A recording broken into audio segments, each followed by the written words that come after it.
The incursion and bombardment of Gaza is not about destroying Hamas. It is not about stopping rocket fire into Israel. It is not about achieving peace. The Israeli decision to rain death and destruction on Gaza, to use lethal weapons of the modern battlefield on a largely defenseless civilian population, is the final phase in the decades-long campaign to ethnically cleanse Palestinians. The assault on Gaza is about creating squalid, lawless, and impoverished ghettos in the West Bank and Gaza, where life for Palestinians will be barely sustainable.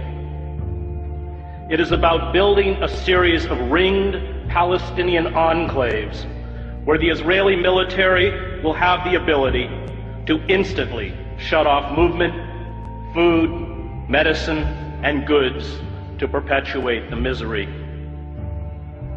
Privilege and power, especially military power, is a dangerous narcotic. Violence destroys those who bear the brunt of its force, but also those who try to use it to become gods.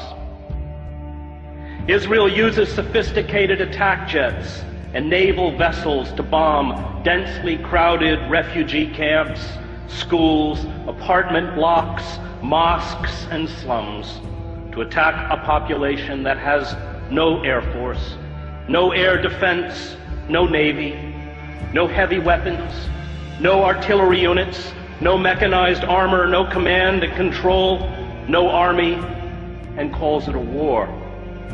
It is not a war. It is murder. Images of dead Palestinian children lined up as if asleep on the floor of the main hospital in Gaza are a metaphor for the future. Israel will from now on speak to the Palestinians in the language of death. Those who orchestrate such sieges do not grasp the terrible rage born of long humiliation, indiscriminate violence, and abuse.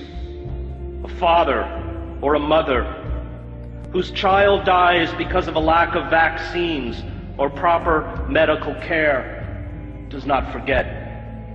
A boy whose ill grandmother dies while being detained at an Israeli checkpoint does not forget. Families who carry the broken bodies of their children to hospitals do not forget. All who endure humiliation, abuse, and the murder of those they love do not forget. This rage becomes a virus within those who eventually stumble out into the daylight. Is it any wonder that 71% of children interviewed at a school in Gaza recently said they wanted to be a martyr? The refusal by our political leaders, from Barack Obama to all but 5 members of Congress, to the major media, to speak out in defense of the rule of law and fundamental human rights exposes our cowardice and our hypocrisy. The public debate about the Gaza attack engages in the absurd pretense that it is Israel, not the Palestinians, whose security and dignity is being threatened. This blind defense of Israeli brutality towards the Palestinians is a betrayal of the memory of all those killed in other genocides in other times. The lesson of the Holocaust is not that Jews are special. It is not that Jews are unique. It is not that Jews are eternal victims. The lesson of the Holocaust is that when you have the capacity to halt genocide, and you do not, no matter who carries out that genocide or who it is directed against, you are culpable.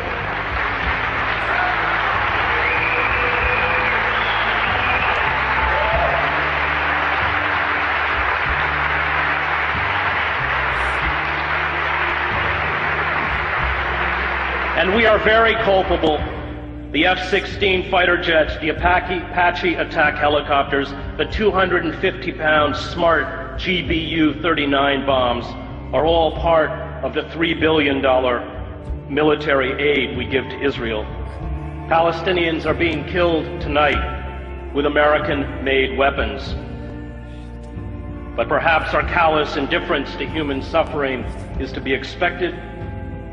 We, after all, kill women and children on an even vaster scale in Iraq and Afghanistan.